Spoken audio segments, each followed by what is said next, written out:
Tapi ya, Mas Roy, ini setelah ini siapa saksi-saksi ahli yang kemudian akan banyak, diperiksa? masih ada banyak. Nanti tunggu saja. Saya hanya akan menyebutkan kalau itu sudah maju. Ya.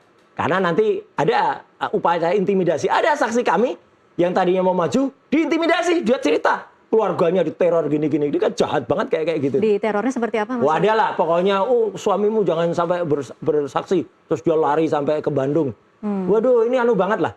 Jahat banget ini kejadian-kejadian kayak ini. Makanya kita sengaja kita keep. Bahkan ada saksi nanti yang hanya kita hadirkan nanti kalau ini di sidang. Ya gitu. Kalau di sini nanti mungkin dia akan dianu duluan. Termasuk saksi pada kita hidupkan lagi itu opsi pasar pramuka. Orang yang mencetak itu dari pasar pramuka. Ada orangnya, meskipun dia udah lari keluar pulau, itu clue-nya. Tapi ada orangnya. Baik, Mas Roy, ini kan di titik ini dengan berlarut-larutnya kasus ini ada polarisasi di masyarakat. Ya, ada terbelah dua, ada yang percaya, ada yang gara-gara Jokowi. Oke.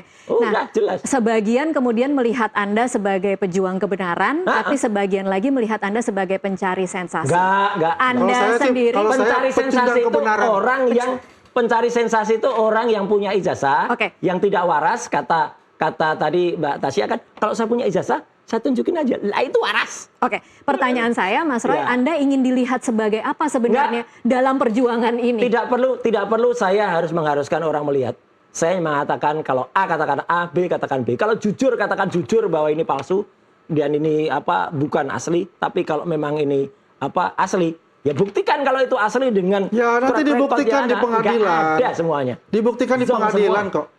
Jadi kita buktikan itu pasti di pengadilan. Ini tulisan tangan, semua itu akan terbukti. Kan semua data-data sudah ada semua. Ini sepanjang kasus ini tidak pernah ada upaya untuk bertemu secara di luar kasus hukum. Kalau kita kan udah yakin kalau ini memang 99,9% palsu. Kalau memang mau ketemu, pastikan ini ngakuin dia kalau ini palsu. Udah. Tasya kalau kau tanyakan apakah dia mau ketemu, dari dulu nggak bakal ketemu untuk kita. Oh memang. Ya? Karena buat kita itu nggak masalah karena posisi kita itu adalah yang difitnah untuk masalah ijazah. Pak Andi, Anda melihatnya ini motifnya apa sih sebenarnya kalau ini adalah kalau ini fitnah tuh kenapa harus mencari kebenaran? Nah, dan kalau mencari kejujuran itu adalah sakit hati. Sakit hati karena iyalah, ini kan punya hubungan baik sebelumnya. Ini udah kayak kakak adik ini. Pak Jokowi dengan Mas Roy itu. Begitu. Ya kan? Dia mengakui itu untuk itu ya. Tapi masalahnya adalah kalau kita lihat ya dan rata-rata semua ini mempunyai itulah. Kalau kita lihat punya hubungan-hubungan, ada yang pernah jadi yang namanya komisaris utama dan sebagainya dipecat atau bergabung. Jadi intinya adalah di sini kalau kita lihat adalah orang mereka memang mau membuat sesuatu dengan tujuan akhir. Palsu. Tahu nggak tujuan akhirnya apa? Memakzulkan Gibran sebagai wakil presiden. Itu tujuan akhirnya. Artinya sekarang bukan proses hukum yang ada. Yang sekarang adalah ditunggangi oleh unsur-unsur selain kebencian adalah unsur-unsur politik. Apa politiknya? Ingin memakzulkan Gibran. Untuk itu sampai tetes darah penghabisan kita akan lawan itu. Kalau itu lebih bohong lagi. Itu jelas-jelas malah curang pada pendidikan yang nggak punya Mas Roy, kelas. ini tidak terpungkiri bahwa motif seperti ini kemudian memang dipahami oleh publik. Bagaimana Anda menjawabnya? Ya, kalau itu kompensasi atau realita dari konsekuensi dari apa yang ada. Kompensasinya dia memang harus makzul. Karena apa? Karena memang sekolahnya nggak benar. Masa ada sekolah SMA kelas 1, kelas 2 nggak punya kelas 3? Dan ini dikatakan oleh kita sudah bahas. Kalau kita bisa bahas itu tidak bisa di sini. Dan ini udah jelas kalau ambil segmen tentu saya akan bongkar masalah bagaimana struktur pendidikan di Singapura. Jadi bisa masuk kalau sebenarnya memang bukan masalah ijazah. Ini memang masalah politik. Ini bukan ijazah, enggak. Kebodohan seseorang yang kemudian atau kecurangan seseorang atau keculasan seseorang yang kemudian mengakali sekolahnya dan itu sama dengan ayahnya yang mengakali dengan ijazah palsu ini. Bagaimana dia mengakali? Dia kan nggak paham bagaimana struktur pendidikan di Singapura. Udah jelas ada profesor. Kalau kita sudah jelaskan semua itu, nggak ada nama SMP SMA di Singapura. Dan ini lagi ada upaya jahat dari kantor sekretariatnya untuk datang ke Sydney untuk datang ke UTS untuk tiba-tiba nanti mengeluarkan. Ini kan jahat banget itu. Bagaimana udah jahat? Udah Pak Andi ini tapi presiden yang tidak baik ya ketika ayahnya saat ini dipertanyakan ijazahnya, sekarang anaknya juga kemudian. Boleh saya katakan, Tisa? Saya katakan tadi, ini ada unsur politik di sini. Karena apa? Ini tetap juga dari ekses kemarin Pilpres gitu. Kalau ingin mereka bagaimana ya ketakutan dari pihak mereka aja. Ini bahwasanya akan semakin kuat Pak Jokowi ini dan Mas Gibran ini. Kan kita selalu mengatakan bahwasanya ini adalah dipilih oleh rakyat 58% itu. Kalau bicara tentang ijazahnya Pak Jokowi, oke, kita bisa ini.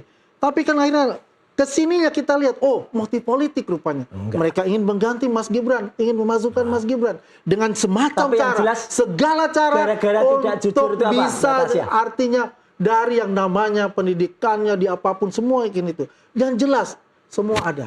Tapi yang jelas yang namanya siapa? Ya ijazahnya ada semua. Yang namanya dari surat keterangan dari MDS tempat diberi ada. Surat keterangan dari sekretaris itu ranking 44 dari 55. Kita nggak bisa bicara masalah ranking. Anda katakan 1000 atau apa terserah. Yang penting MDS sudah diakui oleh Singapura sebagai pemerintah Singapura yang sangat ketat dalam pendidikan. Tidak bisa tidak punya ijazah SMA. Gimana punya? Kalau bicara ijazah secondary grade school masa ada ijazah SMA. Indonesia yang ada ijazah SMA. Tapi di luar negeri, terutama Singapura, itu tidak ada katakan lulusan SMA, SMP yang jelas mempunyai grade itu telah dilakui oleh tahu nggak? Masyarakat jadi korban dan seluruh Indonesia jadi korbannya Mulyono nih. Nah, ini pertanyaan terakhir saya untuk masyarakat yang mendengar kasus ini, Mas Roy, Pak Andi. Masyarakat mungkin tidak mengikuti minggu per minggu bagaimana kasus ini. Ya udah, ikuti yang terakhir aja. P19 berkasnya ditolak. Bukan pertanyaan. Ya, gitu, pertanyaan saya adalah bagaimana Anda ingin publik agar kemudian energinya tidak terlalu habis melihat perdebatan ini. Ya udah, bersatu aja percaya kalau ini memang palsu. Nah, itu nanti kita membangun lagi maju dan Pak Prabowo kemarin udah panggil beberapa tokoh, kita dengar sih yang dipanggil siapa? Pak Abraham Samad, Pak Said Didu.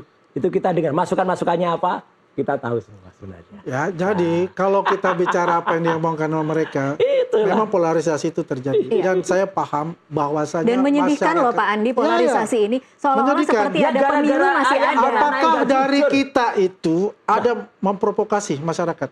Tidak ada, karena posisi kita itu defend. Tidak perlu provokasi. Ketika ada mereka melakukan provokasi dan sebagainya. Mas Roy mungkin juga tidak melakukan provokasi, tapi masyarakat memang terbelah dengan sendiri. Kita lihat. Karena kebohongan aja. Begini aja dia mengatakan ya 99% ini palsu, ikuti saya. Itu udah provokasi menurut Anda. Ya, itu propagandanya ya.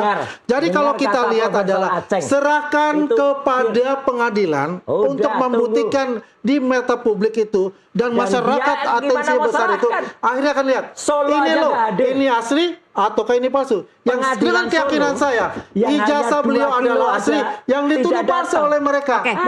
Kita buktikan di pengadilan. Ke Makassar yang jauh dia datang, Solo cuma 2 kilo, dia nggak datang di sidang. Nah, di sidang itu CLS itu bukan sidang pribadi dari Pak Jokowi. Itu adalah sidang yang memang untuk lembaga institusi. Bukan seorang Jokowi yang harus hadir di sana. Tidak perlu itu. Itu adalah sidang perdata, bukan sidang pidana. Ya, jadi yang perlu di situ, yang hadir di situ adalah institusi yang digugat oleh mereka, bukan Pak Jokowi. Ini saya harus stop karena saya harus akhiri perbincangan pada malam hari ini. Tapi berarti bolanya di polisi. Bolanya itu nanti adalah di pengadilan. Di pengadilan. Oke, kita akan tunggu seperti apa. Apakah benar akan sampai ke pengadilan atau tidak. Mas Roy, terima kasih. Pak Andi juga terima kasih untuk waktunya bersama kami di NTV Prime. Dan pemirsa jangan lupa saksikan program Abraham yang akan tayang malam ini pukul 20 waktu Indonesia Barat dengan tema Monitor Saling Lapor yang akan menghadirkan 2 narasumber, Abdul Ghafur Sangaji dan juga merupakan kuasa hukum dari Roy Suryo dan juga kuasa hukum Egy Sujana, Elida Neti. Dan pemirsa tetaplah bersama NTV Prime, kami masih akan kembali sesaat lagi. Terima kasih. Dugaan ijazah palsu Jokowi hingga saat ini tak kunjung usai. Hari ini yang berlaku bukan KUHP lama, bukan KUHP lama, bukan juga KUHP baru, bukan juga KUHP baru. Tapi hari ini yang dijalankan oleh penyidik di Polda Metro Jaya adalah Kitab Undang-Undang Hukum Acara Pidana Sulu. Jadi KUHAP-nya KUHAP Geng Sulu. Tidak pakai KUHAP lama, KUHAP baru, tapi KUHAP Solo yang membeli pejuang menjadi pengkhianat. Ini yang sakit. Kalau kita buka KBBI, Bu, ya kebuka KBBI. Ya. Frasa pengkhianat itu adalah orang yang tidak komit terhadap perjuangan teman-temannya. Seharusnya kamu sebagai klien, menikmati es gabus sambil mendengarkan. Bagaimana klien kamu bebas. Bapak dan Ibu ini berdebat dan tak bisa saya hentikan. Akan kami pertaruhkan di dalam proses persidangan, Bu. Ibu jangan salah. Silahkan. Jadi sekarang gini, klien kamu yang